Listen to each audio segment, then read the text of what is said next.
வணக்கம். அன்பார்ந்த குரு ஜோதிடம் நேயர்களுக்கு உங்கள் ஜோதிடர் ஜேஎம்எஸ் சந்திரமௌலியின் பதிவு. இந்த பதிவு மகர ராசியில் சுக்கிரன் கோச்சாரத்தில் பயணிக்கக்கூடிய நாட்கள் 27 நாட்கள், அதாவது டிசம்பர் 2ஆம் தேதியிலிருந்து டிசம்பர் 28 வரைக்கும். அந்த 27 நாட்களில் சூரிய நட்சத்திரம், சந்திர நட்சத்திரம், செவ்வாய் நட்சத்திரத்தில் போயிட்டுருக்கும்போது செவ்வாயினுடைய வக்கரகதியினுடைய பார்வையும் விழுகிறது. இதனுடைய பலன்கள் எப்படிங்கிறத பார்க்க இருக்கோம். இந்த பதிவு மீன லக்ன அன்பர்களுக்கு சுக்கிரன் லாபஸ்தானமான மகர ராசியில் 27 நாட்கள் பயணிக்கிறாரு. அதற்கான பலன் இப்போ 2ஆம் தேதி டிசம்பர் 2லிருந்து டிசம்பர் 28 வரைக்கும் இந்த 27 நாட்களில் மகர ராசியில் இருக்கக்கூடிய 3 நட்சத்திரத்தின் வழியாக பயணிப்பார். நம்ம பாஸ்கர அஸ்ட்ராலஜி சிஸ்டத்தில் ஒரு கிரகம் ஒரு நட்சத்திரத்தின் வழியாகத்தான் பலனை தருதுங்கிறது தான் அது நமக்கு விதி. இப்போ நமக்கு அட்டமாதிபதி 8குடையவன் சுக்கிரன் அப்படின்னு சொன்னாலும், 3ஆம் இடத்துக்கும் 8ஆம் இடத்துக்கும் உரியவர்னு சொன்னாலும், நட்சத்திர ஆற்றல் எங்கே இருக்குதுன்னு பார்க்கணும். நமக்கு பணம் கொடுக்குற ஸ்தானமான 2ஆம் இடமான தனஸ்தானத்தில் தான் சுக்கிரனுடைய பரணி நட்சத்திரம் இருக்குது. 6ஆம் இடமான வேலை செய்யணும் அப்படிங்கிற ஒரு இடம்தான் சிம்ம ராசி, அங்கே பூர நட்சத்திரமாக இருக்குது. 10ஆம் இடமான தனுசு ராசி தான் நம்மளுடைய தொழிலை குறிக்கிற ராசி, அங்கே பூராட நட்சத்திரமாக இருக்குது. இந்த 2, 6, 10ங்கிற கான்செப்ட் சுக்கிரன் தன்னுடைய சொந்த நட்சத்திரத்திலே இருந்தாருன்னா, அவருடைய திசை நடந்ததுன்னா நமக்கு மிகப்பெரிய தொழில் வளர்ச்சியை உண்டு பண்ணி கொடுத்துருவார். அப்படிப்பட்ட ஒரு நல்ல ஒரு கிரகம்தான் சுக்கிரன். அவர் லாபஸ்தானத்துக்கு வர்றாரு அப்படிங்கும்போது நம்ம எதிர்பார்த்த தனவரவு, பணவரவு, தொழில் பலம், உத்தியோக உயர்வு இதெல்லாம் வளர்ச்சியை பண்ணுதுங்கிறது தான் அர்த்தம். இப்போ அதே நேரத்தில் நமக்கு ஜனன ஜாதகத்தில் சுக்கிரன் நல்லா இருக்கணும், தொழில் ஸ்தானத்துக்கு சம்மந்தப்பட்டவராகவே வந்திருக்கணும். அது எப்படின்னா உபநட்சத்திர கான்செப்டை எடுக்கணும். இப்போ நம்ம பதிவில் சொல்லும்போது நட்சத்திரங்கிறத ஈஸியாக சொல்லிடுறோம். ஆனால் நம்ம ஜனன ஜாதகத்தை பிறந்த நேரத்தை வச்சு கணிக்கும் பொழுது அதில் உபநட்சத்திரங்கிறது ஒவ்வொரு நட்சத்திரத்துலேயும் 9 உபநட்சத்திரம் இருக்குது. அதில் சுக்கிரன் வந்திருந்தாருன்னா, தொழில் ஸ்தானத்துக்கு உபநட்சத்திரமாக வந்திருந்தாருன்னா நமக்கு எதிர்பார்த்த தொழில் வளர்ச்சி, எதிர்பார்த்த நல்ல தொழில் பலத்தை இந்த திசாபுத்தி அந்தரத்தில் சுக்கிரன் கொடுப்பார். இந்த மாதிரி லாபஸ்தானத்தில் வரக்கூடிய கோச்சாரத்துலையும் கொடுப்பார். அதோடு இல்லாமல் இந்த சுக்கிரன் அந்த 3 நட்சத்திரத்தில் மகர ராசியில் பயணிக்கும்போது அது சார்ந்தும் சில மாற்று ஒரு எஃபெக்டை கொடுப்பார்.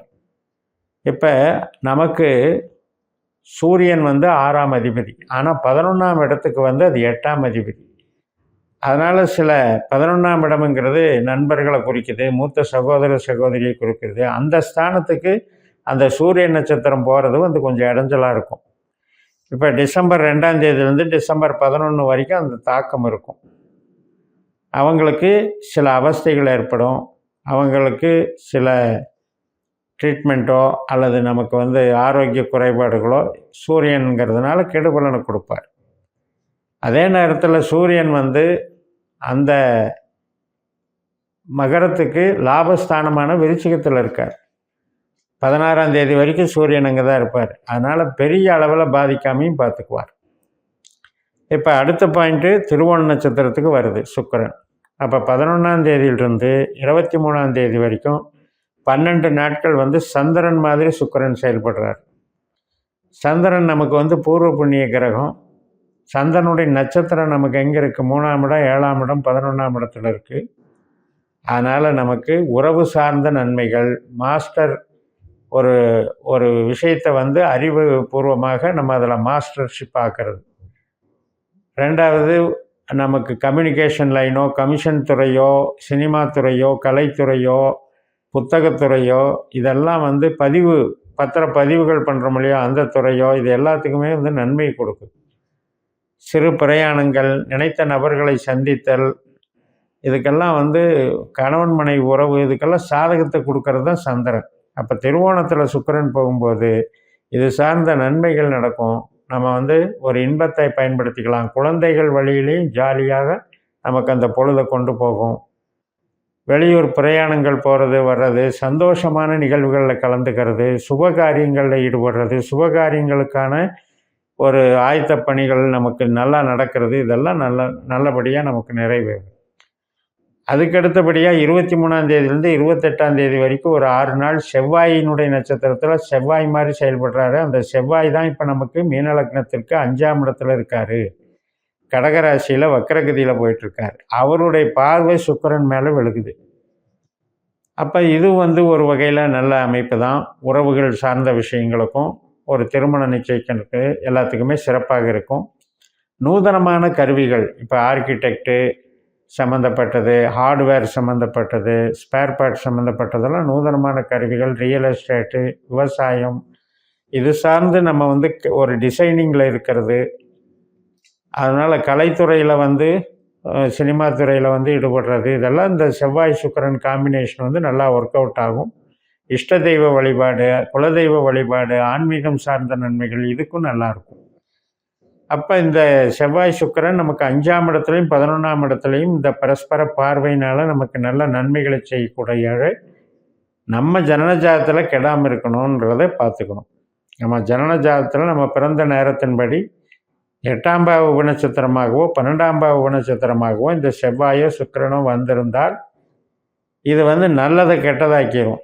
இப்போ பிரியப்பட்டு பழகிறோம், பிரியப்பட்டு பேசுகிறோம், பிரியப்பட்டு நிச்சயம் பண்ணுறோம், ஒரு கணவன் திருமணம் சம்மந்தப்பட்ட நிச்சயம் பண்ணுறோம். இதில் எல்லாம் அந்த 8, 12ங்கிறது ஒரு பிரச்சனையை உண்டாக்கி அதில் அசிங்க அவமானத்தை ஏற்படுத்திடும். அதனால் நம்ம ஜனனஜாதத்தை பேஸ் பண்ணி தான் எல்லாமே கோச்சாரத்தில் பலன்கள் நடக்கும். இப்போ நமக்கு 12ல் சனி இருக்கார், வாஸ்தவம்தான். நமக்கு சனி திசை நடந்தால் தான் நீங்கள் சனியை பார்க்கணும். அது மாதிரி இப்போ நான் சொன்ன பலன்களுக்கு செவ்வாய் திசாபுத்தி அந்தரமோ சுக்கிரனுடைய திசாபுத்தி அந்தரமோ நடந்திருந்தாலோ அல்லது நம்மளுக்கு நடக்கக்கூடிய திசாபுத்திகள் சுக்கிரன் செவ்வாய் சம்மந்தப்பட்ட நட்சத்திர தொடர்புகளில் வச்சுருந்தாலும் இந்த மாதிரி பலன்கள் நமக்கு நடைபெறும். எது எப்படி இருந்தாலும் நமக்கு சுக்கிரன் கெடுதல் பண்ணாது, நல்ல நன்மைகளை கொடுக்கும். நமக்கு மனதிற்கினிய நிகழ்வுகள் நடக்கும், சுபகாரியங்களுக்கு நல்லாயிருக்கும். திருமணம் அப்படிங்கிற விஷயத்தில் ஆண்களுக்கான கலத்திரக்காரகனாக சுக்கிரன் இருக்கார், பெண்களுக்கான கலத்திரக்காரகனான செவ்வாய் இருக்கிறாரு. நம்ம பிறந்த ஜனன ஜாதகத்தில் இந்த 2 பேரும் அவங்களுடைய இது பாதிக்கப்படாமல் இருந்தால் திருமண வாழ்க்கை சிறப்பாக இருக்கும். அப்படிப்பட்ட ஒரு அமைப்பில் இருக்கிறவங்களுக்கு இந்த மாதிரி கோச்சாரத்தில் நன்மைகள் நடக்கும். இந்த 27 நாட்களும் அந்த மேரேஜ் ஃபிக்ஸ் ஆகிறது, அதுக்குண்டான ஒரு அடுத்தடுத்த நிகழ்வுகளுக்கு நீங்கள் ப்ரிப்பேர் ஆகிக்குவீங்க. அதே மாதிரி குழந்தைகள் சார்ந்த திருமண நிகழ்வுகளுக்கும் சாதகமாக இருக்கும். 5ஆம் இடம் என்பது 11ஆம் இடம் என்பது மொத்தத்தில் நமக்கு மகிழ்ச்சி தரக்கூடியது. அப்போ நம்ம என்னெல்லாம் இது நாள் வரைக்கும் உறவுகள் சார்ந்தோ நமக்கு ஒரு மூளை உழைப்பு சார்ந்தோ என்னெல்லாம் எதிர்பார்த்துக்கிட்டு இருந்தோமோ அதெல்லாம் நமக்கு சாதகமாக நடக்கிறதுக்கான வாய்ப்புகளை இங்கே உருவாக்கி கொடுத்தோம். அதனால் நாம் சுக்கிரனை பொறுத்த வரைக்கும் ஒரு திசை நடந்தால் மீன லக்னக்காரர்களுக்கு அது அட்டமாதிபதி திசை அப்படின்னு பொதுவாக நம்ம எடுத்துக்கூடாது. ஏன்னா சுக்கிரன் எந்த பாவ உபநட்சத்திரமாக வருகிறதுன்னு பார்க்கணும். அந்த மாதிரி உபநட்சத்திரத்தில் 8, 12 தொடர்பு வந்திருந்தால் அந்த சுக்கிர திசை அவங்களுக்கு நஷ்டப்படுத்தும். இது எல்லாமே நம்ம பாஸ்கர அஸ்ட்ராலஜி சிஸ்டத்தில் ஜோதிடத்தை நம்ம ஜாதகத்தை கணிக்கிறதுல தான் இருக்குதுன்னு சொல்லி நிறைவு செய்கிறேன். இந்த சேனலை சப்ஸ்கிரைப் பண்ணி ஷேர் பண்ணுங்கள். உங்கள் தனிப்பட்ட ஜாதக பலாபலன்களை என்னுடைய வாட்ஸ்அப் நம்பரில் தொடர்பு கொண்டு பலன் பெறுங்கள். உங்களிடமிருந்து விடைபெறுகிறேன். உங்கள் ஜெயம்எஸ். நன்றி, வணக்கம்.